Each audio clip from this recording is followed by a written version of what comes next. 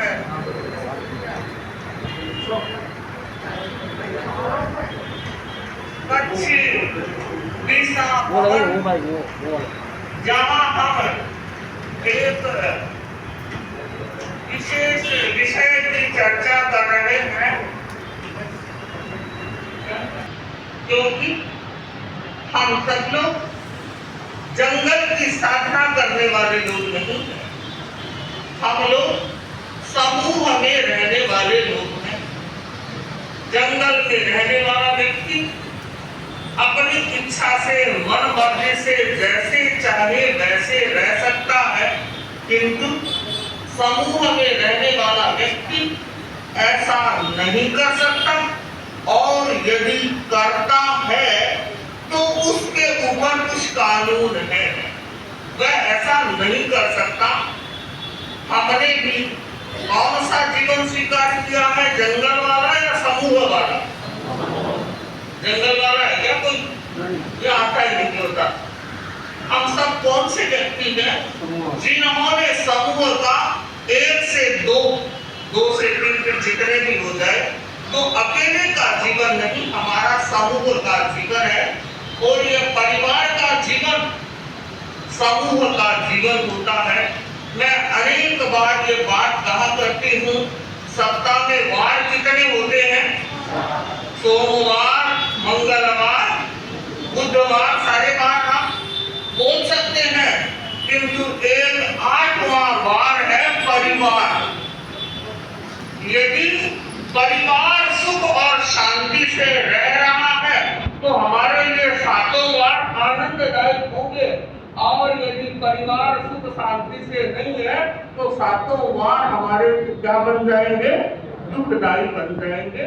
तो 7 वार तभी शांति और आनंदमय बनते हैं जब ये परिवार रूपी इकाई क्या रहती है? प्रसन्न रहती है, आनंद में रहती है। बंधु बहनों, परिवार कैसे बना? कोई बताएगा मुझे परिवार कैसे बनता? मौन क्यों हो गए? आप परिवार के सदस्य हैं या नहीं? कैसे बना परिवार? परिवार रिश्तों से बनता।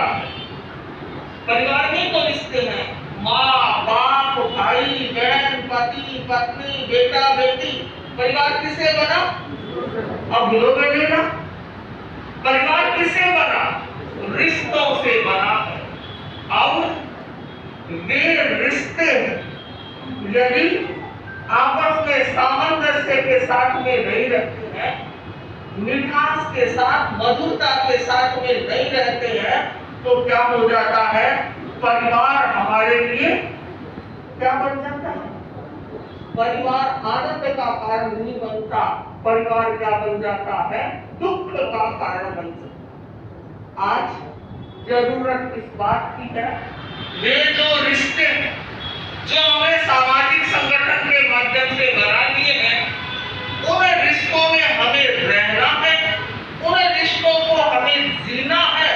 उन रिश्तों को हम कैसे जिए, ये आवश्यक है। वे रिश्ते मीठे मीठे हो, चाहते हैं ना रिश्ते मीठे मीठे हो, किंतु ध्यान दें, कोरा मिठास नहीं। कभी मिठाई के साथ में कोरी मिठाई नहीं पाती, उसमें क्या चाहिए आपको? नमकीन। नमकीन भी चाहते हैं, तो उस मिठाई और नमकीन का क्या बना रहता है? संयोग बना रहता है। तो घर में कुछ लोग मीठे होते हैं, कुछ शर्करे होते हैं, दोनों को मिलाकर के परिवार की सुंदर सी नर्सरी बनाए हुए हैं। तो क्या रह सकोगे?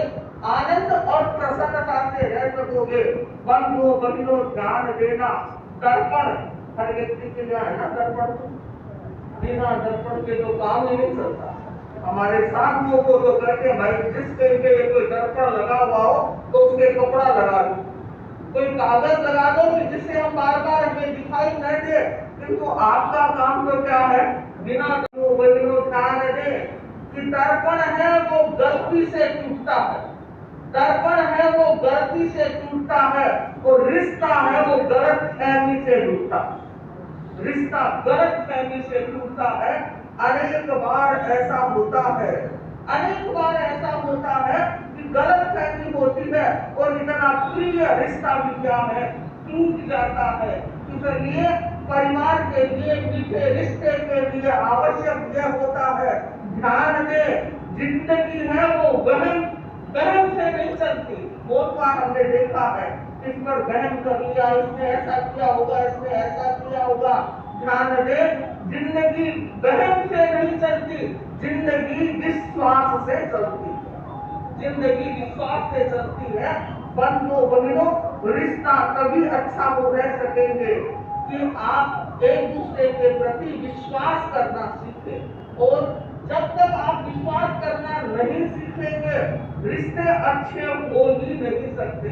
आप स्वयं के एनालिसिस कीजिए, स्वयं के एनालिसिस कीजिए। उस एनालिसिस से आपको मिलेगा कि मेरी अनेक स्थितियां तो ऐसी है, आपसी मनमुटाव इसलिए हो रहा है कि हमारा आपस में क्या है, विश्वास ही नहीं रहा है। भाई भाई पर विश्वास नहीं कर रहा है, बाप बेटे पर विश्वास नहीं कर रहा है, पति पत्नी पर विश्वास नहीं कर रहा है। और जब विश्वास ही नहीं है तो रिश्ते चलेंगे कैसे?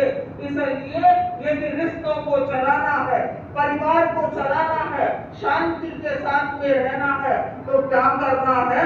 विश्वास को जिंदा रखना, विश्वास को जिंदा रखना है। और विश्वास तब जिंदा रहता है जब व्यक्ति में आत्मविश्वास भी होता है। कवि ने बड़ा सुंदर कहा है, आओ आओ इन अंधेरों में रोशनी तलाश करें, आओ इन अंधेरों में रोशनी तलाश करें, औरों पर न सही, अरे खुद पर तो विश्वास करें, औरों पर न सही, खुद पर तो विश्वास करें। आज स्थिति ऐसी हो रही है, जो अपने हैं उन पर भी विश्वास नहीं रहा है, अपने हैं उन पर भी विश्वास नहीं रहा है। अच्छा, यदि पारिवारिक जीवन जीना है तो व्यक्ति को क्या करना सीखना होगा? विश्वास करना सीखना होगा। और जब आप विश्वास करोगे तो जिंदगी क्या रह सकेगी?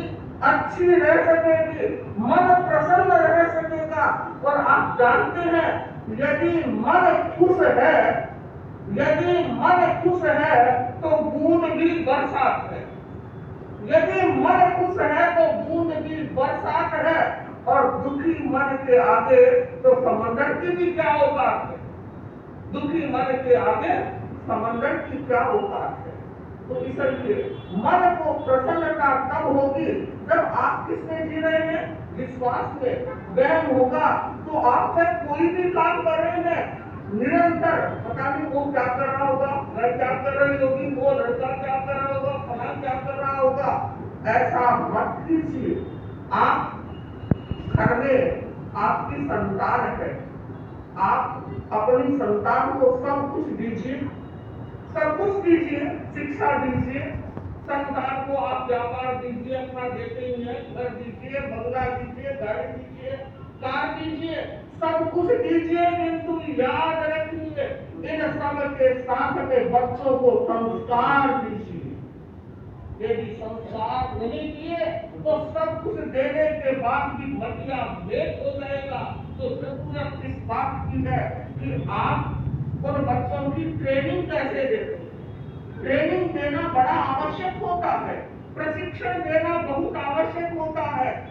आपस में मिलता ही नहीं है, मिलता ही नहीं है। एक व्यक्ति आया मेरे पास में, महानगर का था कि महाराज, हमारे घर का ये नियम है कि घर में 4 ही प्राणी है, हस्बैंड, वाइफ और बेटा और बेटी। हमारे घर का हमने ये नियम बना रखा है कि सबको एक साथ आकर के डाइनिंग टेबल पर खाना, एक साथ खाना। और हम इस नियम का अक्सर से पालन करते हैं, किंतु महाराज तो एक साथ बैठे हुए हैं किंतु साथ में कभी खाना खाते ही नहीं है। चारों के पास अपने मोबाइल है और ये सारे के सारे किसमें मशगूल है? कुछ मोबाइल में। कोई प्यार से पूछता ही नहीं, अरे आज तुमने एक फुलका क्यों खाया? तेरे ठीक तो है ना? कोई दर्द तो नहीं है, कोई तकलीफ तो नहीं है, कोई सुख दुख पूछने वाला भी नहीं रहा। बस उसकी जिंदगी क्या हो गई है, साथ में बैठे हुए हैं कि दूसरी क्या है, अकेले है या नहीं, सिर नहीं। स्थितियां बनती चली जा रही है। होना तो यह भी चाहिए। मैंने पढ़ा था बिरला संभवतः कुमार मंगलम की एक स्टोरी आई थी, हिंदुस्तान टाइम्स इंग्लिश पेपर आता है। बट बिरला परिवार का यह नियम था कि हर शाम के टाइम में सब एक स्थान पर आकर के बैठेंगे, एक टेबल पर होंगे और जो भी मोतियों की तरह बनना है। जरूरत इस बात की है, युग के साथ में हमें अपने विचारों को भी बदलना सीखना होगा। आप यदि कोई रेजिड रहते हो, आग्रह में रहते हो, तो अच्छा परिवार नहीं चल सकता, तो प्रशिक्षण की जरूरत है। आज हर आदमी क्या कह रहा है कि जमाना बहुत खराब आ गया। जमाना खराब आ गया, इसलिए खराब जमाना लाया कौन, उसके बारे में कभी चिंता नहीं करते। जमाना खराब आ गया ये बात तो तुम कहते हो, ये खराब जमाना लाने वाला कौन है? एक व्यक्ति ने गलती की, किंतु उसने उसको कैसी गलती की, ग्लोरीफाई किया। और वो गलती नहीं की थी। अरे ये तो बहुत अच्छा इवेंट है, शादी में उनके घर में नया काम हुआ है, हमारे घर में भी कल शादी है, ये होना चाहिए। कई बार तो लोग इसलिए शादी विवाह में, बड़ी शादी विवाह में करके जाते हैं जिससे कल हमारे घर में शादी हो तो हम भी देख सके कि उन्होंने कैसा किया था, मुकेश अंबानी ने कैसा किया था। उसके घर में तो संभव एंट्री न होगी, तो टीवी के द्वारा तो एंट्री हो ही नहीं, दिखाया था। अरे उतना नहीं तो उसके कुछ क्या बना दे, प्रोटोटाइप बना के वो कुछ कर ले। और उसके कारण आज समाज की जो स्थितियां बनती चली जा रही है, देखा देखी के कारण ये रिश्ते क्या हो रहे हैं, रिश्तों की मिठास खराश में पैदा होती चली जा रही है। एक दूसरे का दिखावा, ऐसी स्थितियां बनती चली जा रही है। जबकि क्योंकि आप जानते हैं साधु संतों के पास में तो हर व्यक्ति आता, हर प्रकार की बात कहता है और अपनी बात के दौरान अनेक बार लोग बात आते हैं और कहते क्या है, महाराज बड़े कठिनाई में हैं। अरे कठिनाई कैसे पैदा हुई कि महाराज जब तक बहू नहीं आई थी तब तक तो बड़े खुशी थे, बड़े सुख में थे, और बहू आ गई मामला गड़बड़ा गई। पहली बात तो आजकल बहू मिलती नहीं है, कितनी कठिनाइयां पैदा हो रही है, समाज जान रहा है, मुझे नहीं पता। ये ऐसी स्थितियां कौन कैसे बन रही है हम देख रहे हैं। घरों में लड़कियां भी है और घरों में लड़के भी है, क्योंकि लड़कों को क्या लड़कियां मिल नहीं रही है। आजकल क्या देखा जा रहा है, बेटी को तो ससुराल ऐसा मिलना चाहिए जहां उसे जोत निकाह करने का अवसर दिया जा सके, जहां उसे खुलापन मिल सके। और घर में बहू लानी है, भाई माना तो घरेलू बहू सही है। हमें क्या चाहिए, घरेलू बहू चाहिए। तो ये डोरी कीमती क्यों तुम्हारी, बेटी को तो ऐसा चाहिए। और बहू के लिए समाज में आज जो नुकसान हो रहा है उसका कारण ये रिश्तों में जो मिठास नहीं बन पा रही है, ये दोहरी नीति है। समाज के लोगों को जागना होगा, यदि समाज को अच्छा बनाना है। आज आप समझे इस बात को, बेटी को प्रशिक्षित करके, पुराना जमाना था, मेरे सामने भी संभव है कई महिलाएं देखी होगी जिनकी 18, 20, 16 वर्ष की उम्र में शादी हो गई होगी, है ना? ऐसी कहीं आज खड़ा करेंगे 16, 18, 20 वर्ष की उम्र में क्या हो गई थी उनकी शादी होगी। और आज कल्पना भी कर सकते हैं क्या? आज कल्पना भी नहीं कर सकते कि बड़ा बेटी की इतनी छोटी में शादी थोड़ी की जा सकती है। तो ध्यान रखें, एक कन्या किसी परिवार में 20 वर्ष नहीं गलत करें, 20 वर्ष की बात छोड़ो, 25 वर्ष नहीं, ये भी बात नहीं, 25 वर्ष के बाद और करियर करते हैं, 20 वर्ष 25 वर्ष, 28 वर्ष, 30 वर्ष, पता नहीं लोग क्या सोच रहे, कैसे समझ रहे हैं। ये सारा पारिवारिक सिनेरियो, समाज का सिनेरियो बदलता चला जा रहा है। अरे 30 वर्ष के बाद में क्या फैमिली लाइफ शुरू होगी, 35 वर्ष के बाद में क्या फैमिली लाइफ शुरू होगी। आगे तो कहा करते थे बच्चे के लिए कि हम दो और हमारे दो, कहा करते थे आप लोग, हम दो हमारे दो। अपने जमाने में तो क्या होता था, हमने तो देखा 8, 10, 12 बच्चे तक माँ बाप पाल लेते थे। आज तो वो सोच भी नहीं सकते, किंतु आज हम दो और हमारे दो की बात कही जाती थी। और आज एक, अरे एक ने तो करना ही नहीं, अडॉप्ट कर ली। ये कहानियां चलने लगी है और करियर की बात इतनी होने लगी है। यद्यपि जैन समाज के लोग मेरे सामने बैठे हैं, अभी संभव है उतनी स्थिति तो नहीं आई है, किंतु यह स्थितियां आने लगी है। लिव इन रिलेशनशिप, कितनी बेहूदी बात है। यदि हमारे समाज में ये बातें लिव इन रिलेशनशिप वाली बातें आएगी तो हमारा समाज आखिर जाने वाला कहाँ है। ध्यान दें, गलती थोड़ी सी शुरू होती है, आते ही प्रहार नहीं करते हैं तो वो बेल क्या बन जाती है, जिसको उखाड़ना बड़ा मुश्किल हो जाता है। तो एक लड़की हमारे आपके घर में 20 साल, 25 साल, 35, 28 साल, 30 साल और 35 साल तक के लिए रह जाती है और बाद में उसकी शादी होती है। ध्यान दें, वो शादी करके आई है अपने पीहर से, तो उसके क्या है, अपने संस्कार है। यदि ससुराल वाले सोचते हैं रातों रात बदल जाए, ऐसा हो नहीं सकता, ऐसा नहीं हो सकता।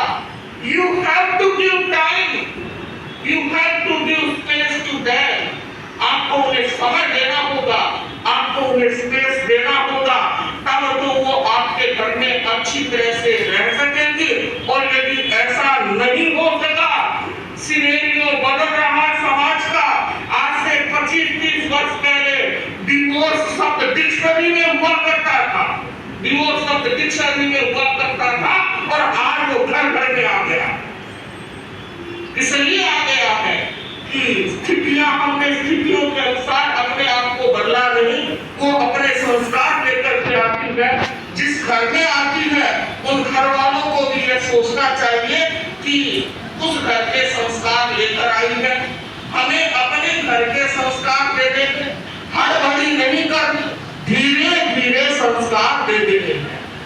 और जो उस घर से आई है उस कन्या को भी यह संस्कार देकर के भेजे कि बेटी अब तेरा घर वह है, हमने तुम्हें पाल पोस करके बड़ा कर दिया है, तुम्हारा घर बना दिया है, अब तुम्हारा घर क्या है वह है। और अच्छी तरह विनम्रता के साथ में रहना, वात्सल्य के साथ में रहना। बंधु माँ बाप की शिक्षा भी बड़ी काम आती है। अनेक बार ऐसा भी देखने में आया है कि घर टूटे, छोटी सी बात है, लंबी चौड़ी कोई बात ही नहीं हुई। मैं एक बार अमेरिका में थी, आप कहेंगे भाई जैन साहब अमेरिका कैसे चले गए, मैं बताना चाहूंगी। तेरा पंथ धर्म संघ जो एक आचार्य केंद्रित धर्म संघ है, तेरा पंथ में आचार्य गुरु एक ही होता है। तेरा पंथ की क्या पहचान, एक गुरु और एक विधान, एक ही होते हैं। हमारे प्रथम आचार्य थे आचार्य भिक्षु, और उन्होंने अगले बनाया। ऐसा करते करते वर्तमान में हमारे विज्ञान के आचार्य हैं आचार्य श्री महाश्रवण जी। आचार्य एक भी है तो हमारे 9वें आचार्य श्री तुलसी थे। उन्होंने सोचा कि हमारे जैन श्रावक श्राविकाएं दूर दूर रह रहे हैं, 7 समंदर पार रह रहे हैं, साधु साधियों का पैदल चलकर उनके पास में पहुंचना बड़ा कठिन है। वैसे भी जैन समाज क्या होता जा रहा है, कब होता चला जा रहा है, और उनको नहीं संभाला तो पता नहीं क्या सिचुएशन बनेगी। तो उन्होंने एक नई दीक्षा शुरू की, उसका नाम था समर्थ। करेंगे तो आप पर कानूनी कार्रवाई होगी, जीरो टॉलरेंस है। मैंने उस लाइन को पढ़ा तो मुझे लगा कि जीरो टॉलरेंस यह मेट्रो के लिए तो ठीक है, किंतु जिंदगी जीरो टॉलरेंस से नहीं चल सकती। जिंदगी जीरो टॉलरेंस से नहीं चल सकती। जिंदगी में तो एक दूसरे को क्या करना पड़ेगा, सहन करना ही पड़ेगा। जो सहन करना नहीं जानता है वो नहीं जी सकता। इसलिए ध्यान देना, नई बहू घर में आई है, आपको भी सहन करना होगा और उसको भी क्या करना होगा, सहन करना होगा। मैं तो ऐसा कहा करती हूँ, यदि घर में जब नया सदस्य आता है तो उस वह समय आपके इन्वेस्टमेंट का समय होता है, आपके प्यार के इन्वेस्टमेंट का समय होता है। आप यदि उसे प्यार दोगे तो आप वापस काम आने वाले। बेटी का कुछ हुआ तो नहीं है ना, और उसकी आवाज सुनी, उठाया मोबाइल और उसकी तो आवाज कौन सी थी, रोती हुई आवाज।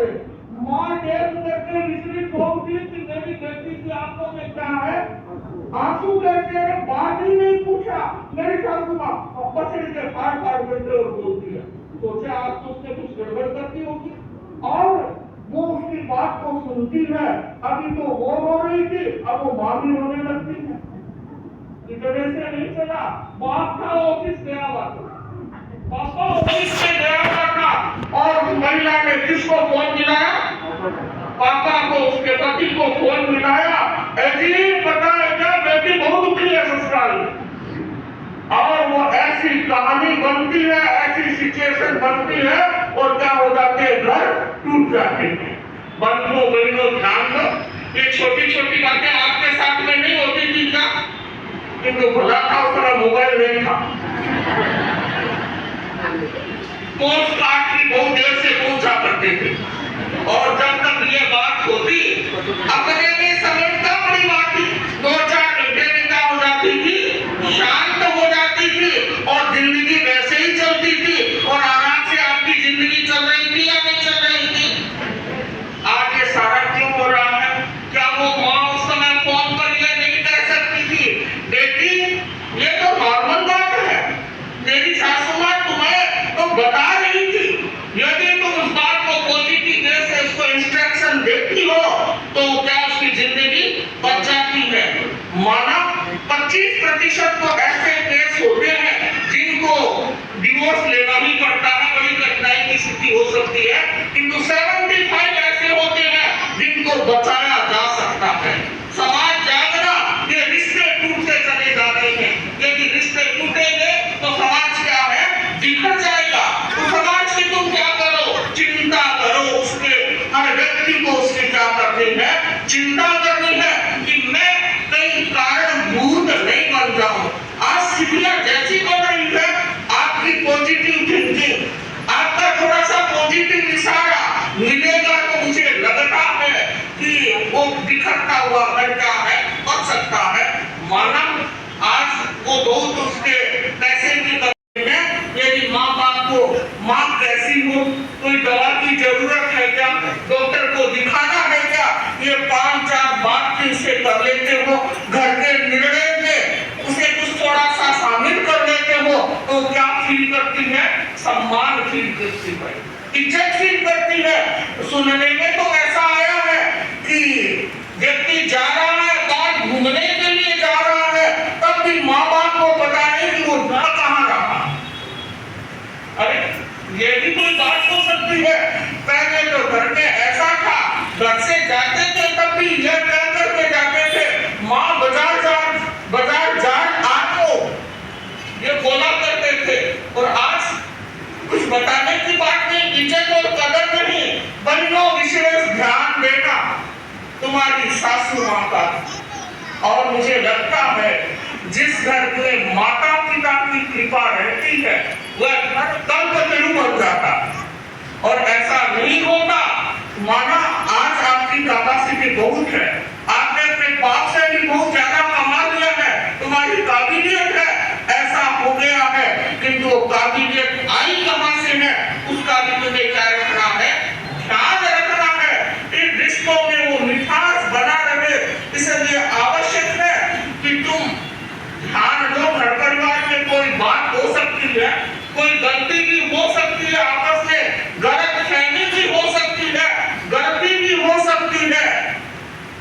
सन 2024 का कैलेंडर आपके घर में था क्या? किसका बस कौन सा था? सन 2024 24 और अब क्या चल रहा है? आपने 24 का कैलेंडर उतार करके देख दिया है और नया क्या लगा दिया है? लगा दिया है ना? 25 का लगा दिया है आपने, तो पुराने कैलेंडर को तो आपने उतार करके गिरा दिया है, किंतु 24 में जो कड़वी बातें हुई थी उनको सिर पे रख लिया, सिर पे रख लिया है। तो गया कहां? बस उसको इतना भार ढो रहे हो। तो बड़ी अजीब सी दस्तूर देखी मैंने इस दुनिया की, बड़ी अजीब सी दस्तूर देखी मैंने इस दुनिया की। अच्छी यादें पेन ड्राइव में सेव रखते हैं, अच्छी यादें पेन ड्राइव में सेव रखते हैं और बुरी यादें दिल में याद रखते हैं। ऐसा हो रहा है या नहीं हो रहा? सिर्फ नारे कि रिश्तों में मिठास की बात कैसे हो सकती है? ध्यान देना, रिश्तों को मीठा बनाओगे तो जिंदगी क्या बीतेगी तुम्हारी? बड़े आनंद के साथ में बीतेगी। और रिश्ते यदि मधुर नहीं हुए तो जिंदगी क्या बन जाएगी? बड़ी भारी बन जाएगी। बंधुओं बहनों जागो, जागने का समय आ गया है। हम सबको भगवान महावीर के लिए आई है। भगवान महावीर को हम क्या मानते हैं? अपना भगवान मानते हैं। और अभी मैं तो भगवान महावीर की जय को बोल दो, भगवान महावीर की कितने सरलता से बोल दो। भगवान महावीर की जय बोलना कितना सरल है, भगवान महावीर को मानना कितना सरल है। जरूरत है अब भगवान महावीर की माने। भगवान महावीर ने जो सहनशीलता का, क्षमा का, सहन करने का, विश्वास का जो उपदेश दिया वो जीवन में उतरे तो रिश्ते क्या रह सकते हैं? मीठे रह सकते हैं, नहीं तो बड़ा कड़वापन होगा। एक दिन एक बारात जा रही थी और बारात में कौन होते हैं? बाराती होते हैं, दूल्हा होता है, दुल्हन होती है। घर से पीर से निकासी हो रही थी। कितने दिन तक बेटी अपने जा रही थी, पीहर में रही थी, तो इमोशनल तो हो ही जाती है। वो आंखों में से आंसू आ रहे थे। दुल्हा आगे चल रहा था, उसकी आंखों में क्या थे? आंसू नहीं थे। दुल्हन की आंखों में क्या थे? आंसू थे। एक दादा और पोता भी उस सड़क से गुजर रहे थे। तो पोते ने दादा से पूछा, दादा, दोनों ही ने, इस लड़के ने भी और उस लड़की ने भी, दोनों ने अच्छे कपड़े पहन रखे हैं। दूल्हा दुल्हन है तो दोनों ने कपड़े कैसे पहन रखे हैं? अच्छे कपड़े पहन रखे हैं और सब लोग दोनों के पीछे ही चल रहे हैं, बाजे भी बज रहे हैं। किंतु पापा, दादा, मेरी समझ में नहीं आ रहा है कि आगे वाला तो हंसते हुए चल रहा है और पीछे वाली रो रही है। दादा बड़ा अनुभवी था, बड़ा अनुभवी था। उसने कहा, रे पोता, अभी तू समझता नहीं है, इस पीछे चलने वाली का या रोने का नाटक तो 2 घंटे में बंद हो जाएगा और आगे चलने वाला जिंदगी को रोएगा।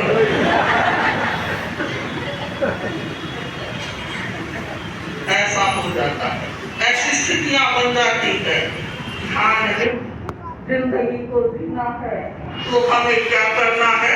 जिंदगी को बड़े शाही अंदाज से व्यक्ति को जीना चाहिए। और मैं कई बार कहा करती हूँ कि जिंदगी की समस्याओं को, जिंदगी रिश्तों में यदि मिठास करना है तो जिंदगी को कुछ अपने अंदाज से अच्छा बना लीजिए। कुछ अपने ऐसी घटना घट गई जो आपको अच्छी नहीं लगी, किंतु छोड़ो ना इसको। आचार्य भिक्षु की तरह 13 पंथ धर्म संघ के पहले आचार्य हुए हैं संत भिक्षु, जिनका आज सिरियानी में बड़ा तीर्थ धाम है। जैन अजैन हर लोग उनके वहां जाते हैं, जिनका बड़ा चमत्कारिक नाम रहा है। उनके जीवन की एक घटना है, बड़ा विरोध हुआ करता था तो संत भिक्षु जी जा रहे थे और एक व्यक्ति आया और पूछा, आप कौन? उन्होंने कहा, मेरा नाम है संत भिक्षु। उसने कहा, है आप है संत भिक्षु जी? ओहो, बड़ा बुरा हो गया। क्या हो गया? बड़ा बुरा हो गया। भिक्षु जी को कुछ समझ में नहीं आया। उन्होंने कहा, अरे भाई क्या बुरा हो गया? अरे क्या बुरा हो गया? आज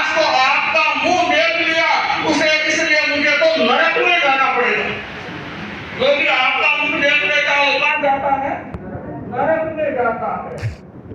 अपने को भी ऐसा कोई कह दे तो मारे ऊपर चढ़ा करके लड़ाई के लिए तैयार हो जाते हैं।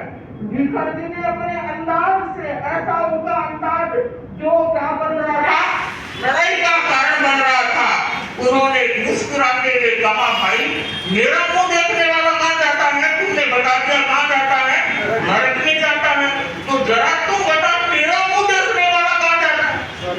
उसने कहा मेरा मुंह देखने वाला सीधा स्वर्ग में जाता है। भीखर जी ने कहा, भाई वैसे तो मैं मुंह देखने के आधार पर कोई स्वर्ग या नरक में जाता है मानता नहीं, किंतु एक क्षण के लिए मैं तुम्हारी बात को यदि मान भी लो तो मैंने तो तुम्हारा मुंह देखा, तुम्हारी तू जाएगी।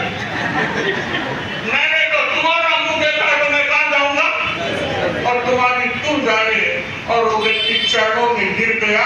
बंधुओं, ऐसी स्थिति थी जहां बड़ी विचित्र स्थिति बन सकती थी, किंतु उन्होंने अपने अंदाज से परिस्थिति को क्या है बदल दिया। जिंदगी को कुछ अपने अंदाज से बदल दो और कुछ जिंदगी को नजरअंदाज करके बदल दो। और यदि ऐसा कर सके तो बड़ा अच्छा जीवन हो सकेगा। मैं अपनी बात को संपन्न करूं। आज नाला सोपारा हमारा आगमन हुआ। नाला सोपारा के भाइयों ने चंद्र प्रकाश तिवारी के सारे ही भाई थे, यहाँ के पदाधिकारी आगे कि महाराज फ्राइडे का दिन हमारा क्या होता है, कौन सा छुट्टी का दिन होता है। व्यापारिक प्रतिष्ठान सामान्यतः बंद रहते हैं और उसका इन्होंने बड़ी समझदारी की, बड़ी समझदारी से आज के दिन का इन्होंने क्या कर लिया, उपयोग कर लिया कि महाराज को एक ऐसा विषय रखा जाए जिससे लोगों को विशेष लाभ मिल सके।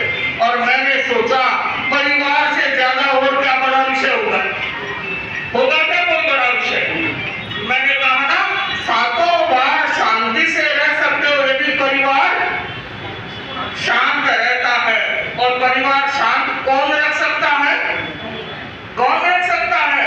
कोई बाहर से आने वाला नहीं है। आपका अंदाज, आपका विचार, आपकी सहनशीलता यदि ऐसा कर सके तो मुझे लगता है आप बड़ा आनंद का जीवन जी सकोगे। इन्हीं भावों के साथ में मुझे लगता है आज कई क्षेत्रों के लोग हमारे सामने उपस्थित होंगे। बसई, विराट, नाला सोपारा और भी बहुत सारे लोग होंगे। और आज मैं देख रही हूँ 13 पंथी समाज के लोग तो मेरे सामने उपस्थित है। जहाँ भी आते हैं वहाँ आना होता है। आज मैं देख रही हूँ परिषद में हमारे स्थानकवासी समाज के भाई भी उपस्थित है, पहले भी उपस्थित है।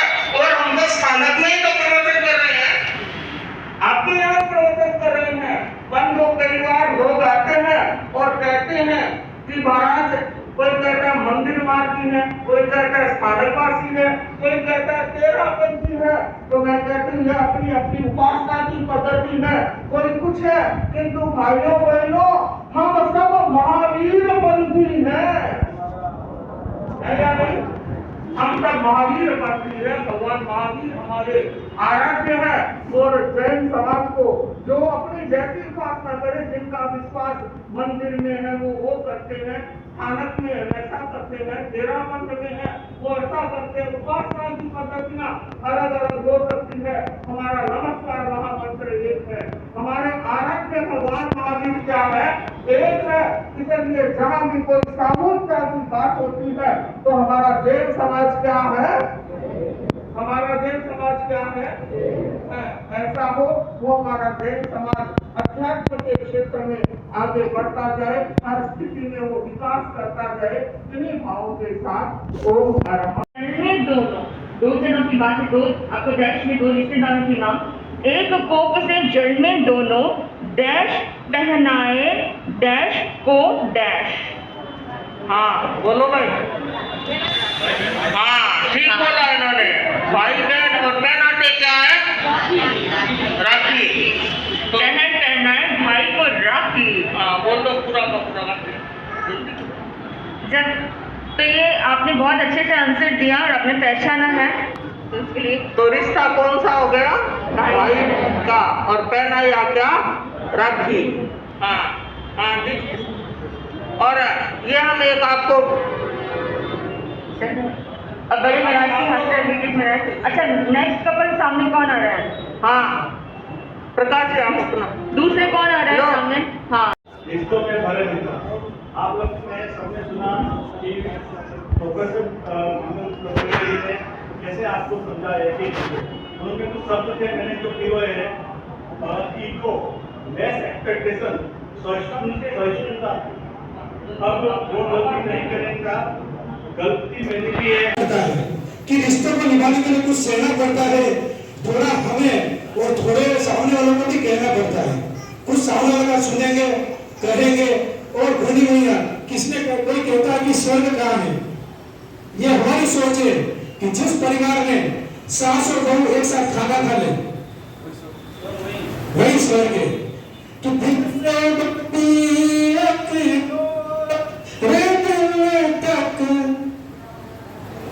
सबको आता है ना, टीवी सब देखते हो।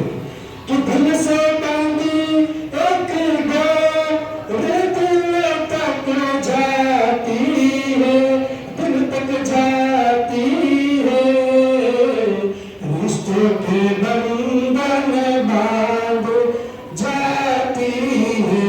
और अंत में बड़ी भैया 12 13 होते व्यवस्था है, लेकिन नालासोपारा एक ऐसा जैन समूह है जहाँ पर 12 से पहले जैन समाज आता है। हम सबका जो रिश्ता है, चाहे 12 समाज में कोई प्रोग्राम हो, हम जैसे कॉल करते हैं पूरी टीम वहाँ पर आ जाती है, और आपका एक कॉल आता है हमारी पूरी टीम यहाँ पर आ जाती है। ये एक रिश्ता होता है। और बोलने के लिए बहुत कुछ है, समय बहुत कम है, इसके लिए मैं अपने शब्दों को यही विराम देता हूँ। और अंत में मैं श्री वर्धमान स्थानवासी जैन साधक संघ नालासोपारा की तरफ से गुरु मैया के चरणों में शत वंदन और नमन करता हूँ। तब नावी के चरणों में कोटि से नमन। विराट के भाई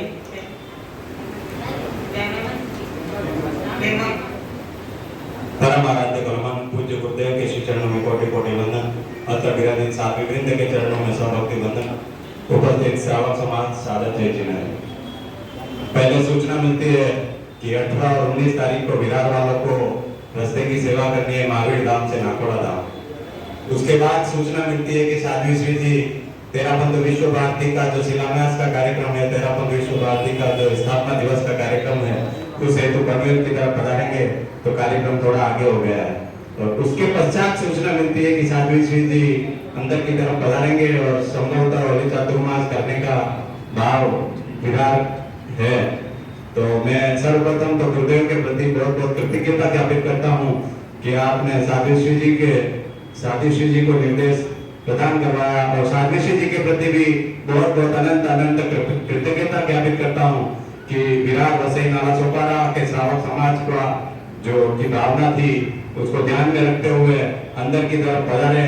और बहुत बार ऐसा होता है कि बहुत साधु संत अंदर की तरफ नहीं पधारते, और गुजरात की तरफ पधारने वाले और गुजरात से मुंबई की तरफ पधारने वाले साधु संत हाईवे से ही विहार कर जाते हैं, और अंदर जो हमारा क्षेत्र है वंचित रह जाता है। तो आपने बहुत नैतिक कृपा कर इस क्षेत्र को परसने की कृपा करवाई, और विरार में होली चातुर्मास करने का आपने हमें अनुभव अवसर प्रदान किया।